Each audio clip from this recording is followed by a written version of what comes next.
Hello friends, आज मैं जो आपके साथ शेयर करने वाली हूँ वो है ब्लाउज़ के बैक साइड और फ्रंट साइड में जो रिंकल्स आते हैं। इस पर मैंने कई वीडियो बना दिए हैं, लेकिन फिर भी लोगों के डाउट क्लियर नहीं हो रहे हैं। तो आज मैं वही बताने वाली हूँ। और ये प्रिंसेस कट में है और यहाँ पे ये कटोरी ब्लाउज़ में है। तो यहाँ पर जो है ना, ब्लाउज़ कट कोई भी हो, ये जो रिंकल्स आते हैं ना, जो मैंने मेंशन भी किया है, ये प्रॉब्लम जो होती है ना, ये कहीं ना कहीं कटिंग जो हम करते हैं ना, उस कटिंग की ही प्रॉब्लम होती है कि उसमें अगर हमने सही ढंग से कटिंग नहीं की है तो होती है। तो आइए इसको समझते हैं पेपर पे।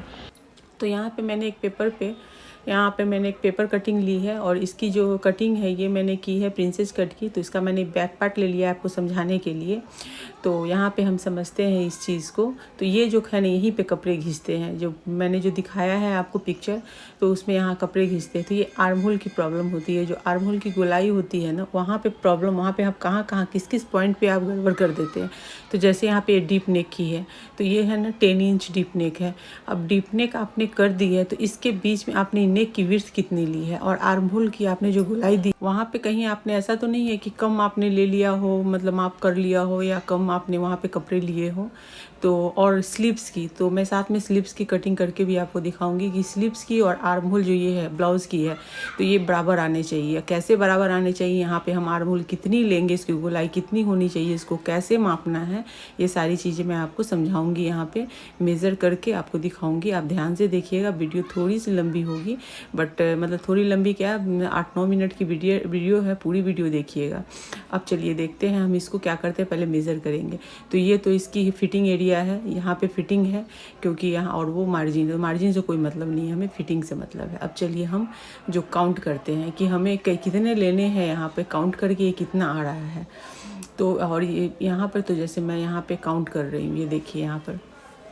अब यहाँ पर ये कितनी आई, तो ये आई है 7.25। ठीक है ना, ये 7.25 आ रही है। हम फिर एक बार फिर से काउंट करते हैं, ठीक है ना। और इस चीज़ को पूरा ध्यान से देखिएगा, आपको फिर कभी प्रॉब्लम नहीं आएगी, क्योंकि छोटी छोटी प्रॉब्लम बहुत ज़्यादा हो जाती है। अब 7.25 हो गई, ठीक है ना। तो यहाँ से हमने 7.25 देखा। अब हम क्या करेंगे ना, जब हम, अब ये 7.25 होती है और यहाँ पर अगर हमने थोड़ा भी कम कर दिया ना, तो कपड़े कम होने से घिस देते हैं। यहाँ हम 1 इंच बढ़ा लेंगे, ठीक है। 7.25 है। अब हम जब स्लीव्स कटिंग करेंगे ना, तो वहाँ पे उसकी आर्म होल हम 8.25 रखेंगे। तो 8.25 रख सकते हैं। 8.25 से थोड़ा सा भी अगर बढ़ जाता है तो चलता है, लेकिन 8.25 से थोड़ा भी कम हो जाएगा ना, तो वो फिर वहाँ पे ही प्रॉब्लम आती है, टाइट होती है। तो चलिए यहाँ स्लीव्स की पहले हम लेंथ ले लेते हैं यहाँ पे। तो जो स्लीव्स की लेंथ हमें लेनी है ना, वो मैं यहाँ पे 4 इंच की स्लीव्स बना रही हूँ। 1 इंच हम नीचे फोल्डिंग के लिए ले लेंगे, ठीक है, और 1/2 इंच स्टिच के लिए। तो यहाँ पे मैं 5 इंच ले रही हूँ। ये है ना 5 इंच है, जबकि 4 इंच की ही हमें स्लीव्स रेडी करनी है। हाँ, एक चीज़ और है, अगर अस्तर वाली स्लीव्स बनानी है तो फिर आपको 5 इंच ही लेंगे, तो आपको 1/2 इंच अंदर से फोल्डिंग और 1/2 इंच ऊपर से स्टिच चली जाएगी। तो वहाँ पे आप 1/2 इंच एक्स्ट्रा मत लीजिएगा। तो खैर वो तो स्लीव्स की कटिंग की बात है। अब यहाँ पर हम ले लेते हैं, ये हमने मार्किंग कर ली। अब यहाँ से हम आ जाएंगे नीचे 2.5 इंच पे। सब चीज़ को ध्यान से देखिएगा। स्लीव्स की कटिंग में भी प्रॉब्लम होती है तो आर्म होल खिंचती है। तो यहाँ पर जो है ना, ये है, यहाँ पे मैंने 2.5 इंच पे 2.5 इंच पे मार्क कर लिया। अभी हमने यहाँ पे इसकी आर्म होल ली थी 7.25 इंच, ठीक है ना। तो यहाँ पे हम 7.25 में 1 इंच और, मतलब 1 उसमें प्लस करेंगे तो 8.25 इंच हो जाएगी। तो हमें 8.25 इंच लेनी है। मतलब 8.25 इंच का मतलब है कि 8 इंच और 2 सूत आपको लेनी है, ठीक है ना।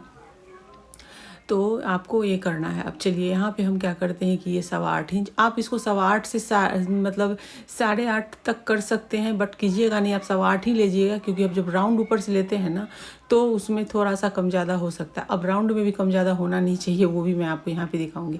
8.25 लेकर 1 इंच की हमने यहाँ पे मार्जिन लेकर के, जो नॉर्मल स्लीव्स होती है उसको कट करके उसको हमने शेप दे दिया है, जैसे नॉर्मल मैं बताती हूँ। अगर आपको स्लीव्स की कटिंग देखनी है, मेरे चैनल पे जाके आप बहुत सारी सिंपल स्लीव्स की, डिजाइनर स्लीव्स की देख सकते हैं। सिंपल स्लीव्स की आप वहाँ पे जाके देख लीजिए, वीडियो लंबी हो जाएगी।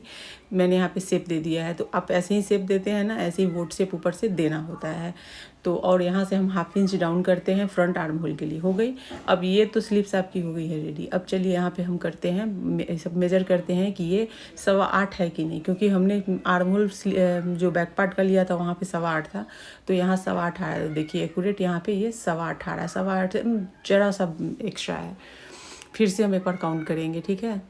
तो यहाँ पर हम फिर से काउंट कर रहे हैं। यहाँ पे आप देख सकते हैं ना, ये काउंट मैं कर रही हूँ, तो ये बराबर वैसे ही जा रहा है।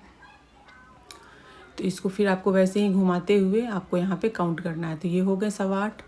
अब 8.25 से थोड़ा सा एक्स्ट्रा है तो चलेगा, लेकिन 8.25 से ज़्यादा आपको नहीं लेना है। तो मैं इसको बार बार आपको करके दिखा रही हूँ, आपको ऐसे ही आपको राउंड शेप में आपको उसको मेज़र करना है। तो आप स्लीव्स की और इसकी हो गई बराबर। स्लीव्स में बैक पार्ट में आई थी 7.25, उसमें हमने एक इंच करनी थी, वो मैंने किया। तो यहाँ हो गई है 8.25 इंच। अब बराबर ये 8.25 इंच बैठ गई है। अब इस तरीके से आप कटिंग करके मिलाएंगे, अगर मेजरमेंट करके अगर आप यहाँ पर ये कर लेंगे तो कभी प्रॉब्लम नहीं आएगी और स्लीव्स के पास कभी कपड़े जमा नहीं होंगे, ठीक है ना। ये यहाँ पर इससे ज़्यादा नहीं लेना है। 8.25 है, 8.25 में थोड़ा सा अगर एक्स्ट्रा होता है तो चलता है, लेकिन 8.25 से थोड़ा सा भी अगर कम होगा तो नहीं चलेगा, क्योंकि फिर वहीं पे कपड़े खिंच जाते हैं। तो वही चीज़ मैं दिखा रही हूँ, 8.25 है चलेगा, ठीक है। 8.25 से थोड़ा सा भी एक सूत भी बढ़ जाए तो चलेगा, कोई दिक्कत नहीं है। लेकिन अगर थोड़ा कम हुआ तो यहाँ पर जैसे यहाँ देखिए, अगर 8.25 से मान लीजिए कि कम हो गई, इस 8 से इधर आ गई आपकी, कम हो गई अगर मेज़रमेंट करने में, तो फिर आप बढ़ा लीजिएगा वहाँ पर जा कर के, जो आपने मार्जिन किया वहाँ पर से आप थोड़ा एक्स्ट्रा ले लीजिएगा। और नहीं तो हो सकता है कि आपकी जो ऊपर से जो आपने शेप दी है वो शेप में मतलब उसको थोड़ा सा आपको ऊपर से उठाना पड़ेगा, और उठा करके, लेकिन आपको मेज़रमेंट करके आपको उसको 8.25 पे ही लाना है। 8.25 से कम मत लीजिएगा, नहीं तो वो कपड़े खींचेंगे। 8.25 से एक सूत ज़्यादा हो जाए चलता है, 8.25 से कम नहीं होना चाहिए। 8.5 भी हो जाए तो आप एक्स्ट्रा बाद में निकाल सकते हैं थोड़ा सा, लेकिन वो प्रॉब्लम नहीं आएगी जो स्लीव्स के खींचने की, वहाँ पे जो होते हैं कपड़े जमा होते हैं और आपके ब्लाउज और स्लीव्स दोनों घिसते हैं बीच में स्टिचिंग उसकी। तो इस तरीके से मैंने यहाँ पे बताया है, आपको समझ में आया होगा इस चीज़ का। तो इस तरीके से आप करेंगे तो कभी भी प्रॉब्लम नहीं आएगी। और यहाँ से जो है डीप जो उसकी करनी होती है फ्रंट आर्म होल की, वो मैंने यहाँ पे कर दी है, ये देख सकते हैं आप यहाँ पे 1/2 इंच की। तो इस तरीके से आपकी स्लीव्स की ये कटिंग हो गई है। अब स्लीव्स की कटिंग बराबर रहेगी और आर्म होल बराबर रहेगी और ये दोनों की मेजरमेंट बराबर होगी, एक बराबर होगी। जैसे ये 7.25 आई है तो उसमें 1 इंच तो प्लस वो तो करना होता है, तो उतना करके आप 8.25 पे लेंगे। अब मैं यहाँ पर इसको मिला करके आपको दिखा रही हूँ, इस चीज़ को ध्यान से देखिए। अब ये बराबर जा करके आपको मिल जाएगी, मिल गई ना, यहाँ पे आकर के एकदम से बराबर हो गई ना। तो ये इस तरीके से आपकी पूरी बराबर होनी चाहिए। मैंने बहुत ही सिंपल स्टेप में, कोई इसमें दिमाग ज़्यादा आपको लगाने को नहीं बोला है, और बहुत ही सिंपल तरीके से मैंने इस कोशिश की है कि ये प्रॉब्लम आपकी सॉल्व हो जाए, जो बिगनर्स हैं उनकी भी। तो यहाँ पे ये हो गई है, यहाँ से ये बराबर मिल गई है, इसमें कोई प्रॉब्लम अब आपको नहीं आनी चाहिए, क्योंकि आर्म होल, और अगर आप यहाँ पे ये आर्म होल आपने सही ढंग से काटा है, स्लीव्स को सही ढंग से आपने कट किया है, तो मेरे ख्याल से आपको कोई प्रॉब्लम नहीं आनी चाहिए। बिगनर्स के लिए स्पेशली है, क्योंकि बिगनर्स को ज़्यादा ये मैथ अगर आप उसको समझाएंगे, कैलकुलेट करेंगे तो उनको नहीं समझ में आएगा उस टाइम, तो उनके लिए बहुत ईजी है। इवन जो लोग करते हैं बहुत समय से फिर भी उनकी प्रॉब्लम आती है, उनको भी यहाँ से प्रॉब्लम उनकी सॉल्व हो जाएगी। तो फ्रेंड, यहाँ पे आपकी जो प्रॉब्लम है वो हो जाएगी सॉल्व। अगर फिर भी कोई प्रॉब्लम आती है तो ज़रूर मैसेज कीजिएगा कमेंट बॉक्स में, लेकिन मुझे नहीं लगता है कि अब आएगी। तो चलिए फ्रेंड, वीडियो पसंद आई तो वीडियो को लाइक शेयर और कमेंट कीजिए, चैनल को सब्सक्राइब करके बेल के आइकन को क्लिक करिए।